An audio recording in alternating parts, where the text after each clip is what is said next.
The 23-meter Athabasca Falls is not very high by Canadian Rockies standards, but the size of the river makes it one of the most powerful falls to be found in the mountain national parks.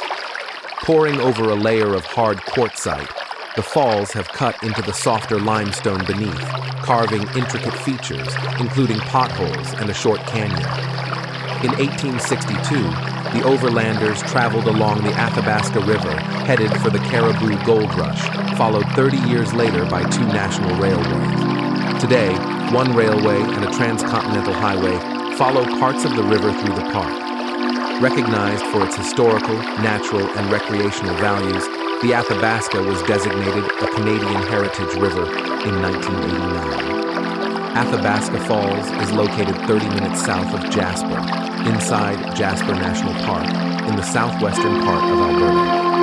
Athabasca Falls is easily accessible from either Banff or Lake Louise. It is just off of the Icefields Parkway, a 232-kilometer double-lane highway that connects Lake Louise to Jasper.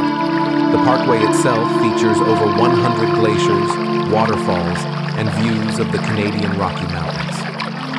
Athabasca Falls were formed as the Athabasca Valley Glacier receded through what is today Jasper National Park. The falls are fed by the water runoff from the Columbia Icefield. The first Europeans arrived in 1788 to trade furs and explore gold reserves.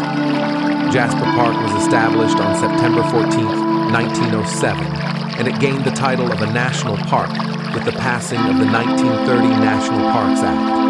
The park is named after Jasper Hawes, the postmaster of a fur trading post in the area. Athabasca Falls are accessible year-round, thanks to the nearby well-maintained highway and the parking lot close to the falls. The river flow is highest during the summer and lowest during the winter. The river typically freezes over from November through April each year, though this depends on weather conditions.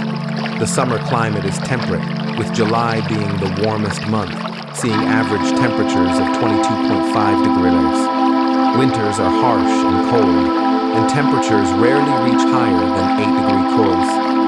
If you are able to visit in the fall, aim for September and October to enjoy the beautiful autumn colors. Because of the mountains, weather can change suddenly and unpredictably in the area.